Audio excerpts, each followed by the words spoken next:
At 4:47 p.m., Savannah Monroe was 3 minutes away from becoming Mrs. Adrian Whitmore.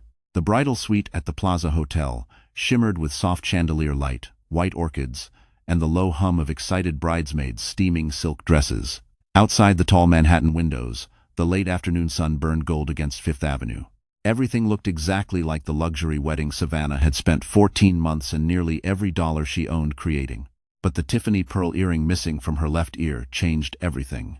She stepped quietly into the private hallway behind the ballroom, barefoot now, lifting the hem of her Vera Wang gown as she searched the marble floor.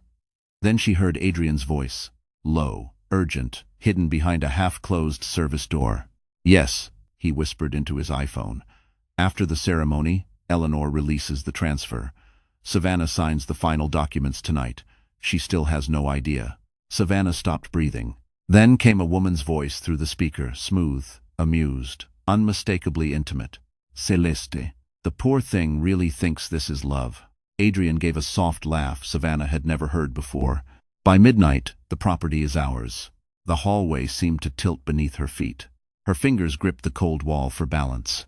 Her pulse thundered in her ears as every memory of the last 2 years, the engagement ring from Cartier, the shared penthouse lease, the promises, the grieving after their miscarriage, collapsed into something grotesque and unrecognizable. Inside the ballroom, the string quartet began playing the opening notes of the processional. Savannah stared at the closed door, her wedding bouquet trembling in her hand. And for the first time in her life, she understood what it felt like to watch your future die before it even began. Savannah did not scream. She did not burst through the service door or throw the bouquet in Adrian's face the way pain demanded. Instead, she stood frozen in the marble hallway of the Plaza Hotel, her breath trapped somewhere between her lungs and throat, as the string quartet inside the ballroom rose into the full swell of Pachelbel's canon. The wedding was beginning. For one wild second, she considered running. She imagined slipping out through the employee elevator, barefoot in her ruined innocence, disappearing into the Manhattan crowd beyond Fifth Avenue before anyone could stop her. But then reality struck harder than grief. Adrian controlled their joint investment account, her company's emergency credit line, and the final capital injection keeping Monroe Atelier from bankruptcy. If she vanished now, he could destroy her before sunrise. The service door opened. Adrian stepped out, adjusting the cuff of his tailored Tom Ford tuxedo, his Rolex catching the chandelier light. His face carried no trace of guilt, only polished calm. Then he saw her. For half a heartbeat, something flickered in his eyes. Alarm. Calculation. But it vanished instantly beneath that practiced, devastating smile. "There you are," he said softly, leaning in to kiss her forehead, as though he had not just sold her future in a whispered phone call. "Everyone's waiting." Savannah forced her lips upward. The expression felt like glass cracking across her face. "I couldn't find my earring," she said, amazed at how steady her own voice sounded. Adrian reached into his pocket and produced the missing Tiffany pearl stud. "You dropped it this morning," he said. "I kept it safe." The irony nearly shattered her. He fastened the earring into place with tender fingers, the intimate gesture making her stomach turn. Then he offered his arm. Beyond the ballroom doors, 200 guests, investors, socialites, magazine editors, and political donors waited beneath crystal chandeliers to witness their perfect union. Savannah slipped her trembling hand onto Adrian's sleeve. As the gold doors opened and applause filled the room, she stepped into the light beside the man who had betrayed her, and smiled like a woman whose heart was not collapsing in silence. The ballroom at the plaza glittered like a jewel box under crystal chandeliers, every polished glass and silver centerpiece reflecting the illusion of perfection Savannah had spent months designing. White roses climbed gold arches above the aisle. Candlelight trembled softly against mirrored walls. To every guest in the room, this was the wedding of the season. To Savannah, it had become a stage set for betrayal. Her arm rested lightly on Adrian Whitmore's as they walked toward the altar, but every nerve in her body screamed beneath the calm mask she wore. She could feel the eyes of Manhattan's elite, following them venture capital executives from Park Avenue, fashion editors from Midtown, old money donors from the Upper East Side. Somewhere in the front row, cameras flashed. Then Savannah saw her. Seated 3 rows from the back, poised and elegant in a fitted crimson dress, was Celeste Vaughn. She sat alone. Her dark hair fell in polished waves over bare shoulders, and on her wrist gleamed the unmistakable Cartier ruby bracelet Adrian had once claimed was being held for a private client purchase. Savannah remembered admiring it in the velvet Cartier box 6 months ago. Adrian had kissed her cheek and laughed, saying, "You'd look too dangerous wearing that." Now another woman wore it to her wedding. Celeste met Savannah's gaze without flinching. And then slowly, deliberately, she smiled. It was not a wide smile, nor cruel enough for anyone else to notice. But Savannah saw the meaning clearly. "I was here before you. I'll be here after you." The room blurred for a moment. Savannah's heel caught slightly on the ivory aisle runner, and Adrian tightened his grip on her arm. "You okay?" he murmured through clenched teeth, still smiling for the guests. Savannah steadied herself. "Perfect," she whispered. At the altar, the officiant welcomed everyone warmly, his voice echoing beneath painted ceilings. Guests relaxed into soft laughter. Champagne shimmered on silver trays near the rear bar. But Savannah no longer heard any of it. Because in that instant she realized something worse than infidelity. Adrian had not hidden Celeste. He had invited her here. And whatever happened next, he wanted Savannah to see her before the vows began. Savannah stood beneath the towering arch of white roses, the scent suddenly too sweet, too heavy in her lungs. The officiant's warm voice flowed smoothly through the grand ballroom, speaking of devotion, trust, and lifelong partnership. Each word struck Savannah like mockery. Adrian stood across from her in his immaculate black tuxedo, his expression composed and loving enough to fool every guest in the room. To anyone watching, he looked like the perfect groom. Savannah now saw only a stranger wearing the face of the man she had loved. The ceremony advanced with terrifying normalcy. The guests smiled. Cameras clicked softly. Somewhere behind the crowd, a waiter opened a fresh bottle of champagne, the faint pop vanishing beneath the officiant's practiced rhythm. Savannah's bouquet trembled in her hands, though she kept her shoulders square and her chin lifted. Then came Adrian's vows. He took her hands in his and looked directly into her eyes. "Savannah," he said, voice low and rich with emotion, "from the day you entered my life, you brought meaning to places in me I never understood before. I vow to protect you, honor you, and build a future worthy of your heart." A few guests sighed audibly. In the second row, Eleanor Whitmore dabbed her eyes with a silk handkerchief, her face arranged in grandmotherly tenderness. Celeste, seated in crimson near the back, watched in stillness, her expression unreadable. Savannah felt nausea rise in her throat. The officiant turned to her with a smile. "And now, Savannah, your vows." The ballroom fell silent, every crystal glass, every breath, every eye fixed on her. Savannah opened her mouth, but no words came. Her chest tightened as if invisible hands were crushing her ribs inward. Adrian's fingers pressed harder around hers, a warning hidden inside tenderness. "Savannah," he whispered, his smile never moving. Tears burned behind her eyes. She could expose him now. End it in front of everyone. Burn the entire illusion to ash. Instead, she heard herself say, barely above a whisper, "I need 10 minutes." A stunned gasp rippled through the ballroom. The officiant froze. Adrian's face drained of color for the first time that day. And Savannah, releasing his hands, turned away from the altar before her life could be sealed by one more lie. Savannah barely remembered leaving the altar. One moment she was standing beneath the chandeliers with 200 stunned guests staring at her in disbelief. And the next she was moving quickly through the rear corridor of the Plaza Hotel, her satin heels striking the marble floor in uneven, desperate rhythm. Behind her, muffled voices rose into confusion. Someone called her name. She did not turn around. A hotel attendant opened the door to a private bridal lounge and silently let her in. The room was dimmer than the ballroom, lit only by wall sconces and the fading gold light spilling through tall Manhattan windows. Savannah gripped the edge of a velvet chair, trying to steady her breathing. Her bouquet slipped from her hand and scattered white roses across the carpet. Then she heard the soft click of the door behind her.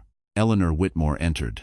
Adrian's aunt looked immaculate in a navy Chanel suit, her silver hair swept into its usual elegant knot. Her expression carried neither panic nor sympathy, only a calm that chilled Savannah more than rage would have. "You should have gone through with the vows," Eleanor said evenly. Savannah turned sharply. "You knew." Eleanor studied her for a long moment, then withdrew a cream-colored envelope from her handbag and placed it on the marble table between them. "I knew Adrian was weak," she replied. "But I underestimated how quickly you would unravel." Savannah stared at the envelope. Her name was written across the front in Adrian's handwriting. Hands trembling, she opened it. Inside were photocopies of legal transfer documents, offshore account summaries, and a notarized property reassignment agreement linked to Monroe Atelier, her company. Her forged digital signature appeared on the final page. Her blood ran cold. "What is this?" "The real purpose of this marriage," Eleanor said. Savannah looked up, horror flooding her face.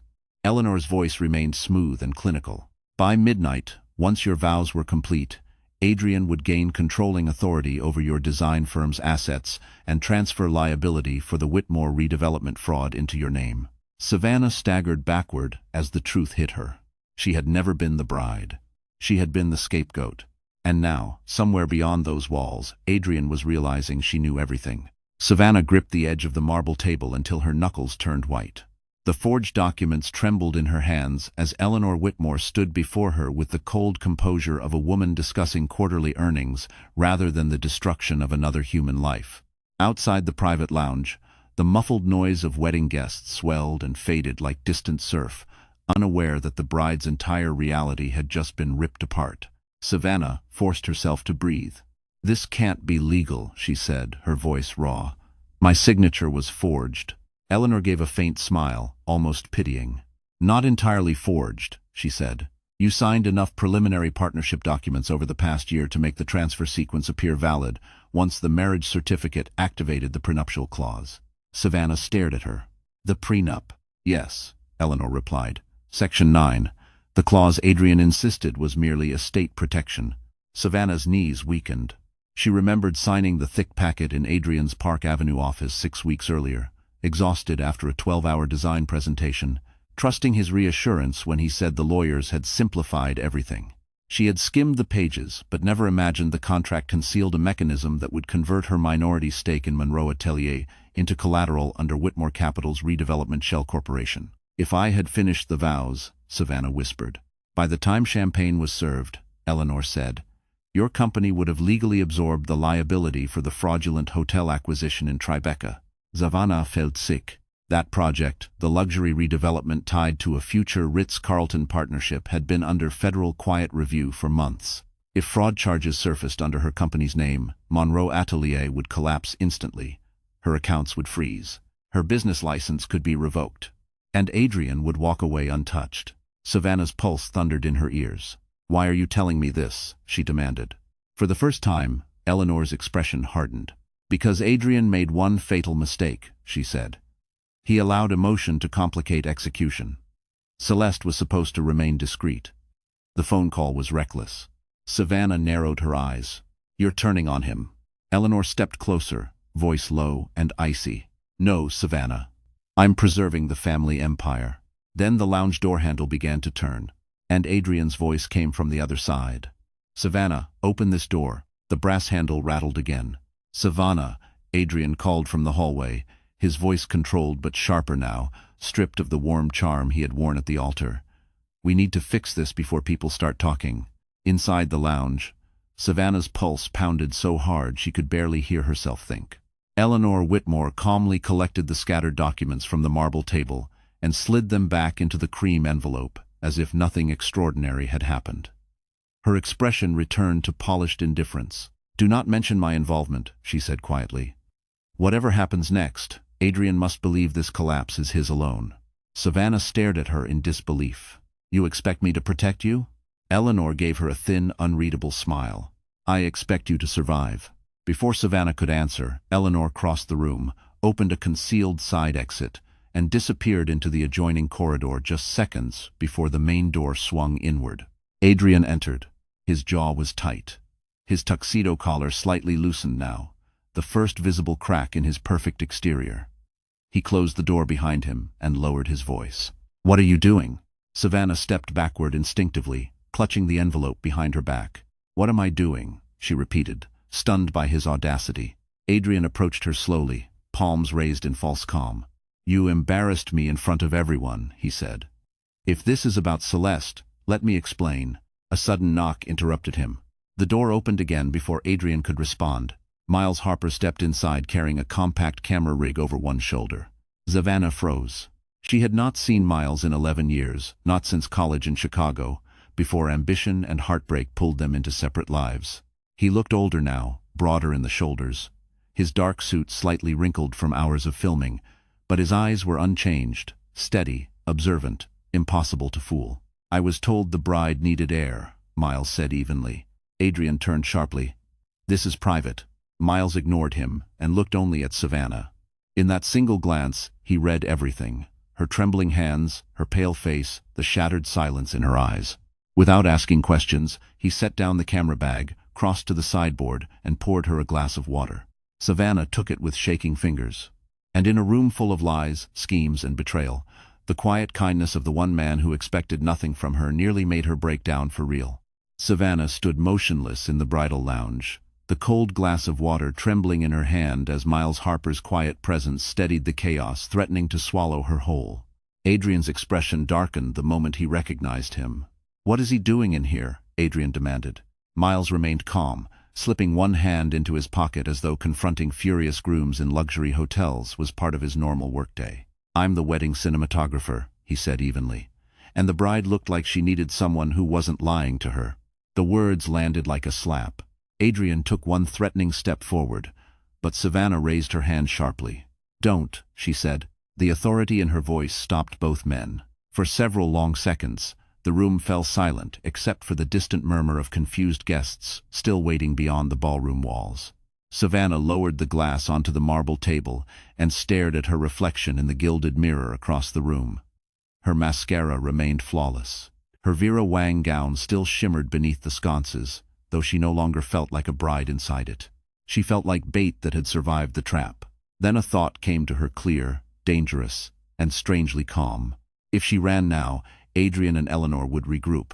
They would rewrite the narrative, paint her as unstable, seize her company, and bury the evidence. But if she returned to the altar, she could make them believe they still controlled the game.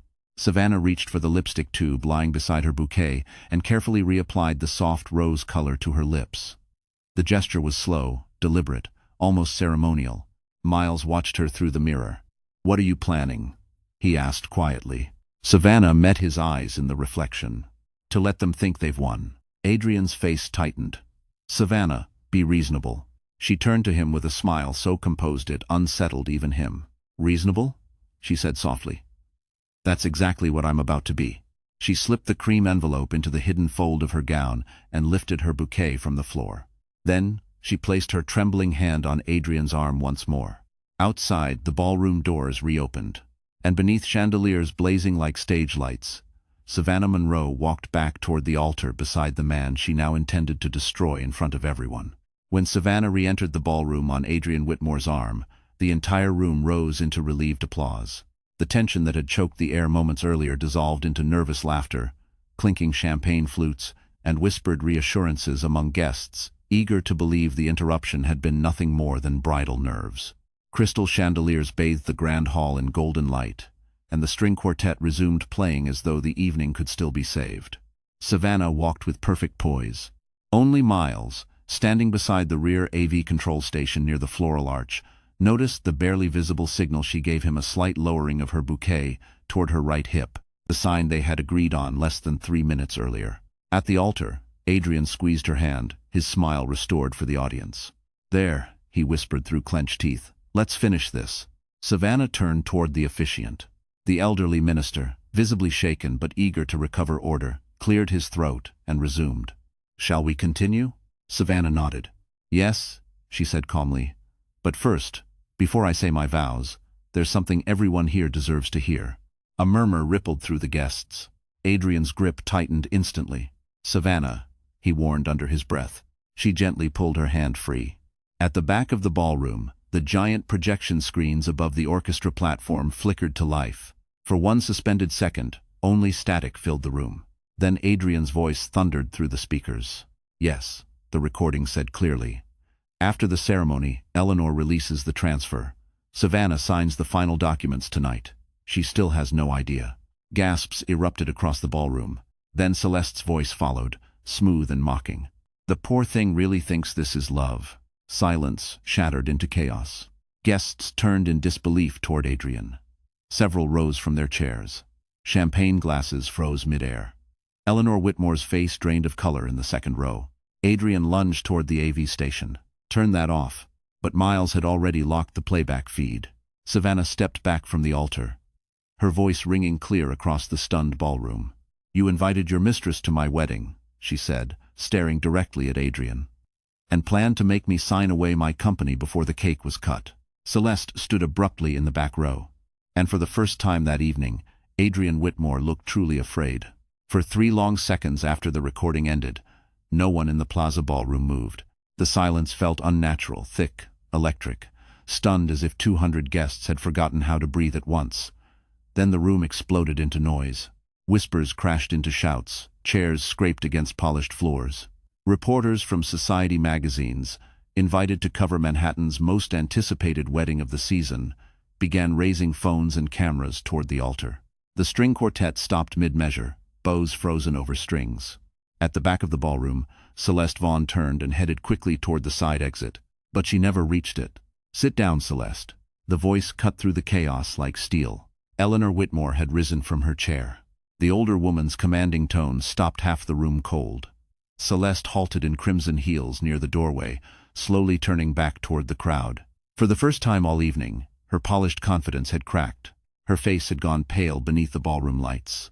Adrian descended from the altar, fury replacing panic.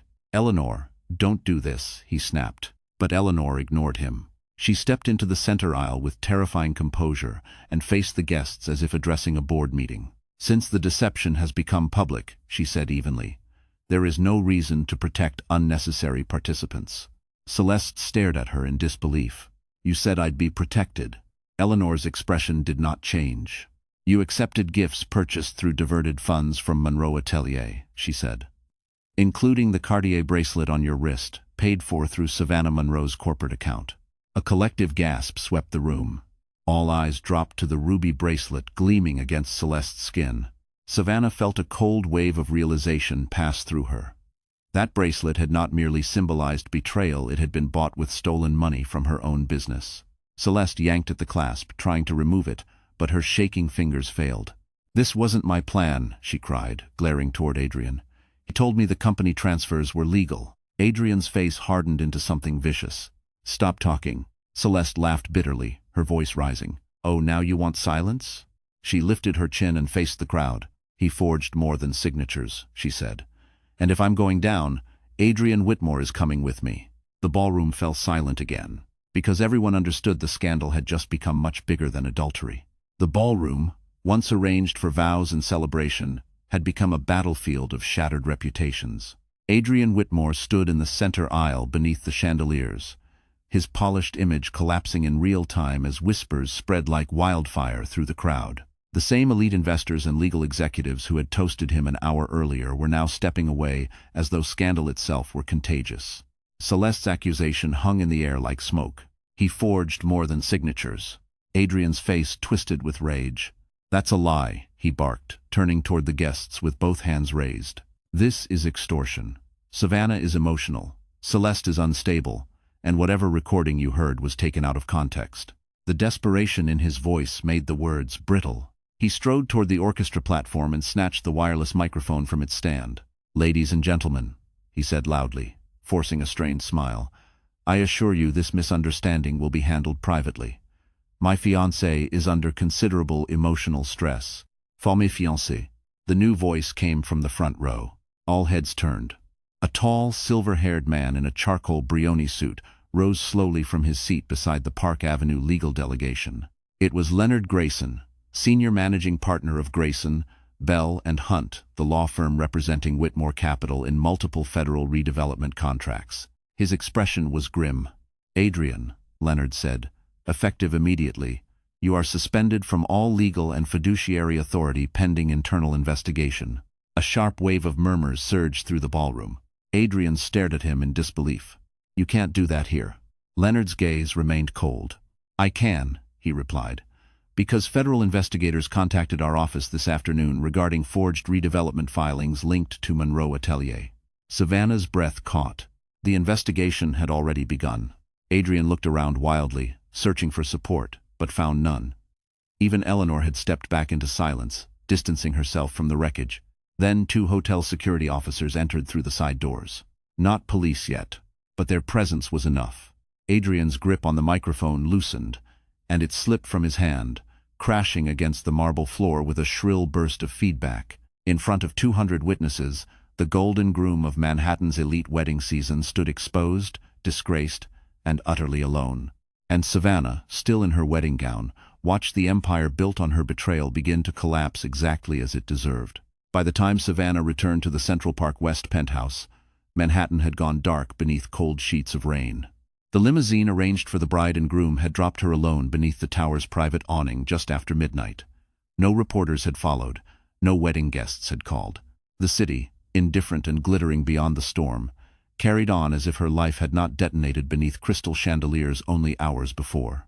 Inside the penthouse, silence swallowed her whole. The motion sensor lights rose softly as she entered, illuminating the sleek marble floors, floor-to-ceiling windows, and the skyline Adrian had once called their forever view. Tonight it looked like borrowed scenery from someone else's life. Savannah kicked off her heels near the doorway. One landed beside Adrian's leather briefcase. The other struck the leg of the dining table where 2 untouched crystal champagne flutes still stood waiting beside a silver ice bucket, prepared earlier by hotel staff for newlywed arrival. She stared at them until her vision blurred. Then she saw it. Adrian's Mont Blanc pen rested neatly on the marble desk near the windows, exactly where he always left it after signing contracts. The sight of that simple object, ordinary, elegant, precise, broke something inside her more completely than the scandal itself. She crossed the room, picked it up, and held it tightly in her fist. This pen had signed the prenup. This pen had drafted the false promises. This pen had lived on her kitchen counter beside her coffee mugs while she believed she was building a future with a man who loved her. Savannah sank to the floor beside the desk, her wedding gown pooling around her like spilled ivory water. And finally, with no audience left to witness strength, she wept. Not the restrained tears she had swallowed at the altar. Not the controlled composure she had worn before strangers. This was grief in its rawest form, violent, breathless, shaking through her ribs until her whole body trembled. She cried for the child they had lost, for the business she might still lose, for the foster girl who had spent her life earning everything alone, only to nearly hand it all to a man who saw her as collateral. Outside, lightning flashed across the Hudson, and on the floor of the penthouse that was never truly hers, Savannah Monroe let her broken heart mourn everything that had died tonight. The next evening, Miles Harper took Savannah to the River Cafe. Nestled beneath the Brooklyn Bridge, with sweeping views of lower Manhattan, the restaurant glowed like a lantern against the East River, its glass walls reflecting candlelight and rain-slick city lights beyond. Savannah had not wanted to come at first. She had spent the entire day meeting attorneys, freezing her corporate accounts, and answering calls from panicked Monroe Atelier employees who had seen her ruined wedding splashed across every gossip site in New York. But Miles had shown up at her office without warning, carrying 2 coffees and saying only, "You need to eat." So now she sat across from him in the quiet elegance of the dining room, still emotionally bruised, wrapped in a borrowed camel coat over a black silk blouse she had pulled from the back of her closet. For several minutes, neither of them spoke. The waiter poured sparkling water. Piano music drifted softly through the room.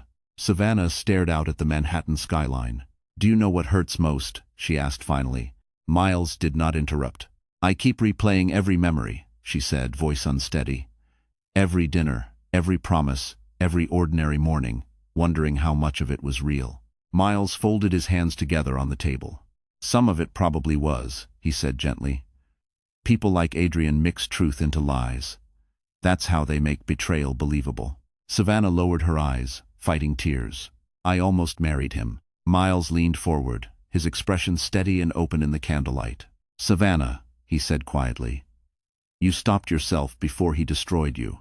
That matters." The tears came anyway.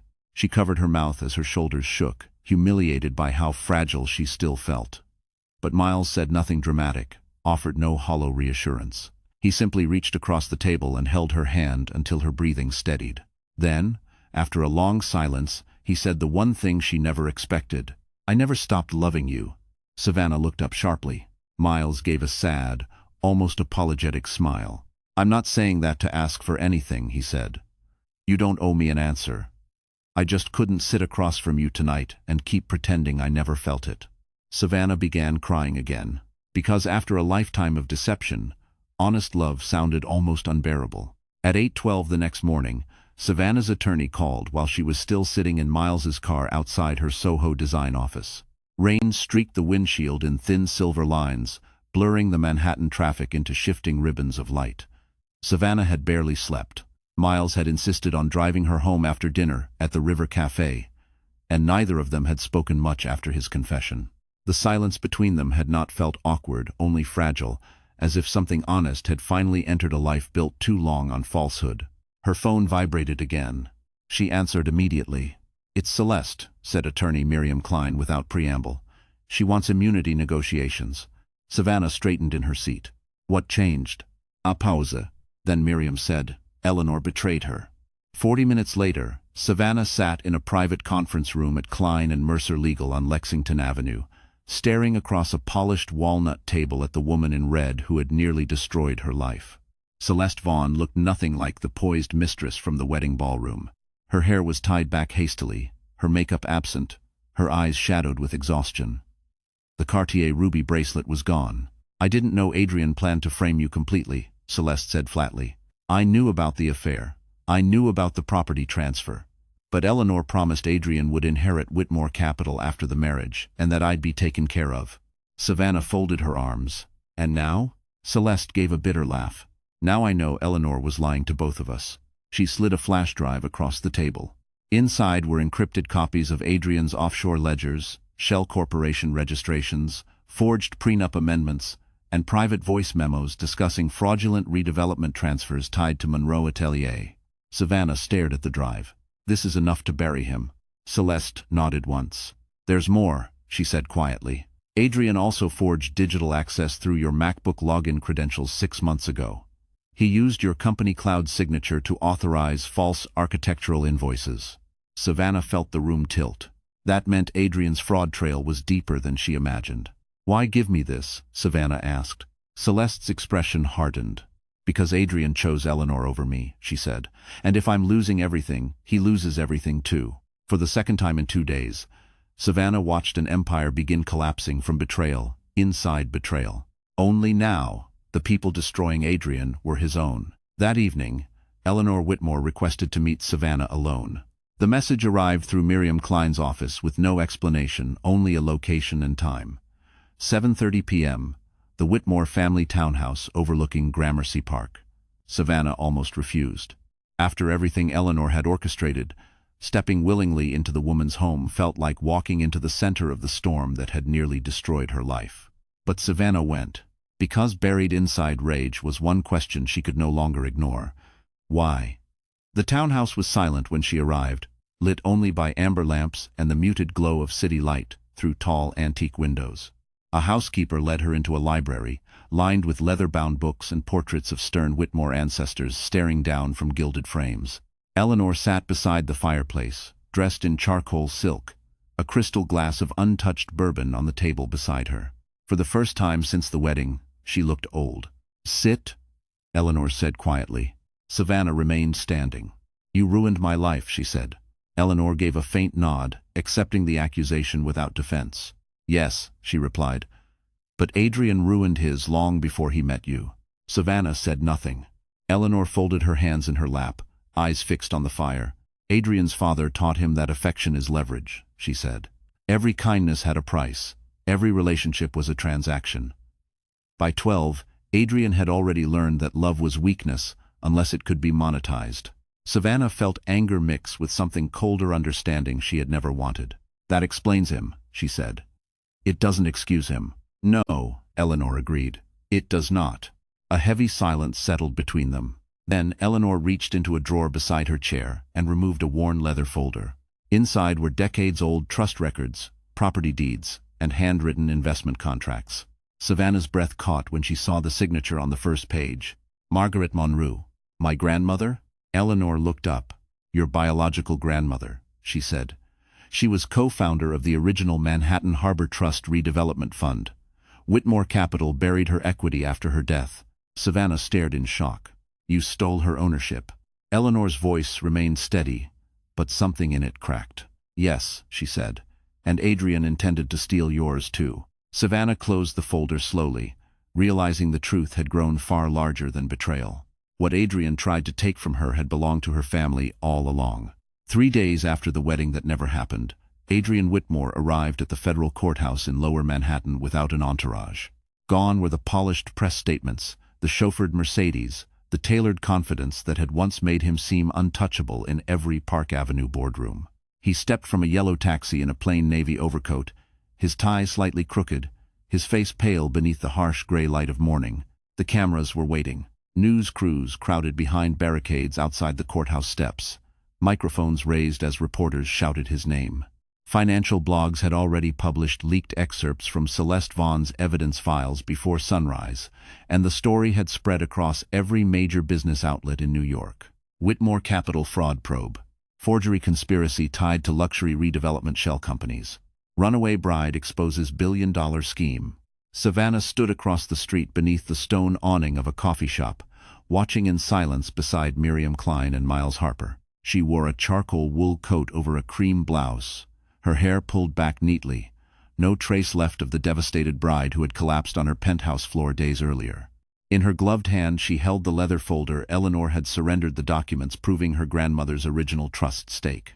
Adrian paused halfway up the courthouse stairs and looked across the street. Their eyes met. For one suspended second, the noise of cameras and shouting reporters seemed to vanish. Savannah saw disbelief in his face first, then anger, then something she had never seen in him before, fear. He started toward her, ignoring the federal marshal opening the courthouse doors. "Savannah," he shouted across the traffic, "you think this ends with me? Eleanor will bury all of us before she falls." But 2 federal agents stepped between them. One agent placed a firm hand on Adrian's shoulder. "Mr. Whitmore," he said evenly, "you are ordered inside for arraignment." Adrian jerked free, but the second agent was already beside him. In full view of cameras flashing like lightning, they escorted him up the granite steps and through the courthouse doors. No handcuffs. Not yet. But humiliation was already complete.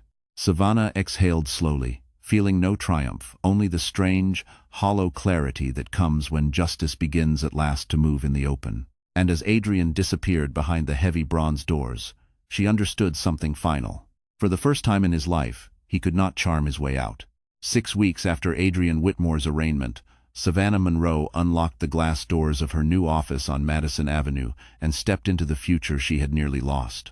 Morning sunlight poured through 12-foot windows, washing over unfinished oak floors, drafting tables, fabric boards, and scale models arranged across the spacious studio. The brass plaque beside the entrance gleamed with newly engraved letters. Monroe Studio International. No Whitmore partnerships. No joint holdings. No hidden clauses. Just her name. Savannah paused in the doorway, taking in the quiet hum of construction crews installing final lighting fixtures overhead. The scent of fresh paint and cut wood filled the air. For the first time in years, every square foot around her belonged to no one else's manipulation. The recovery had not been easy. 3 of Monroe Atelier's former clients had withdrawn after the wedding scandal.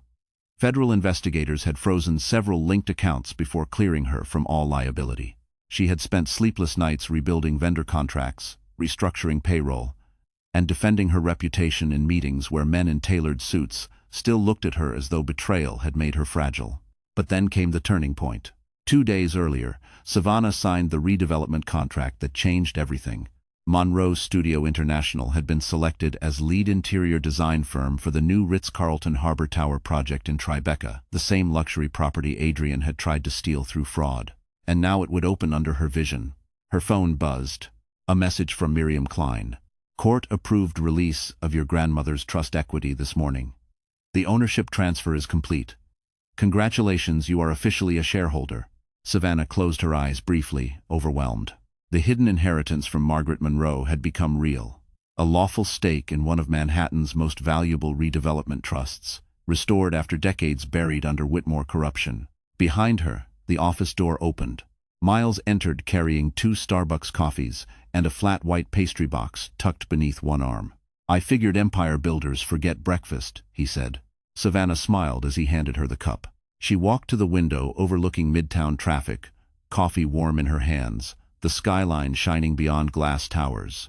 For years she had built beautiful spaces for other people to inhabit. Now, At last, she was standing inside one she had reclaimed entirely as her own, and every inch of it carried the name they had tried and failed to take from her. 2 months after reopening her life under her own name, Savannah drove alone to the Hamptons. The invitation had arrived anonymously in a plain cream envelope at Monroe Studio International that morning, with no return address and only one line typed inside: "There is something you deserve to see. M.H." Miles denied sending it.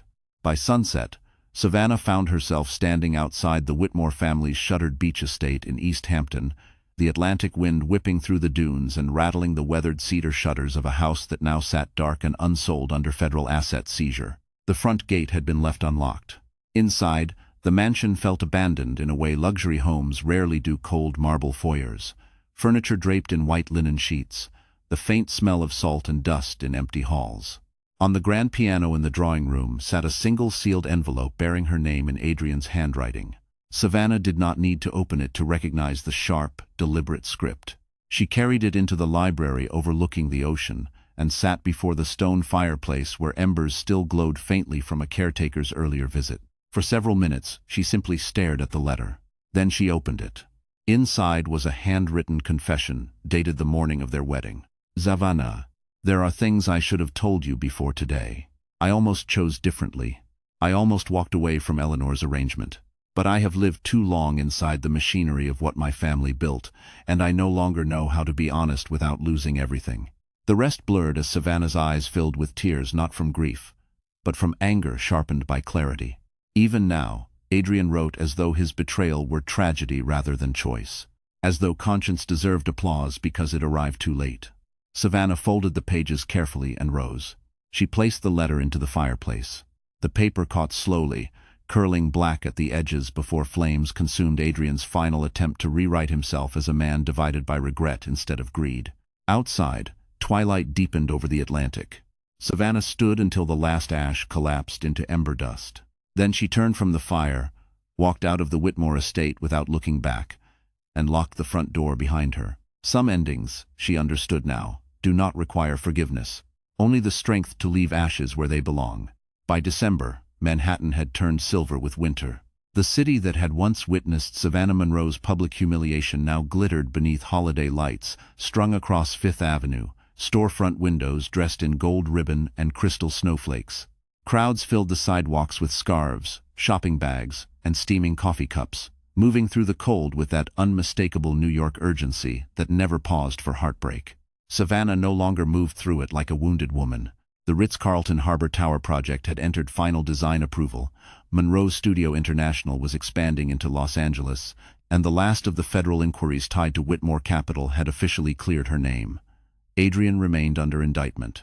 Eleanor had resigned from every board she once controlled. Justice had taken its course. And yet the most fragile part of healing had not happened in courtrooms or contracts. It arrived quietly on a snowy Thursday evening in Central Park. Savannah and Miles walked side by side beneath rows of bare trees wrapped in white winter lights, their footsteps muffled along the frost-lined path near Bow Bridge. The lake reflected scattered gold from nearby lampposts, and distant laughter drifted from the Woolman ice rink. Neither of them spoke much. They had spent the last several months rebuilding something, neither dared rush into naming long lunches between meetings, midnight phone calls after difficult court days, shared silence that never demanded explanation. Miles carried 2 paper cups of hot chocolate from a cafe near Columbus Circle. When he handed one to Savannah, their fingers brushed. She stopped walking. Miles turned toward her, breath visible in the cold air. "What is it?" he asked softly. Savannah looked at him for a long moment, her eyes reflecting the pale lights overhead. "All this time," she said, "I kept thinking love had to arrive like certainty, like vows, like promises spoken in front of witnesses." Miles said nothing. She stepped closer. "But maybe real love is just the person who stays when everything falls apart." Emotion moved across his face, gentle, unguarded. Without drama, without speeches, he reached for her hand. Savannah let him take it. And beneath the winter lights of Central Park, where no orchestra played and no audience watched, she felt something she had not trusted in a very long time. Not passion, not rescue, but peace, the kind earned only after surviving the worst kind of loss. 1 year later, Savannah Monroe stood beneath a skyline Adrian Whitmore once believed he would own. The rooftop gala for the grand opening of the Ritz-Carlton Harbor Tower shimmered above lower Manhattan in a sea of crystal light, polished marble, and floor-to-ceiling glass overlooking the Hudson.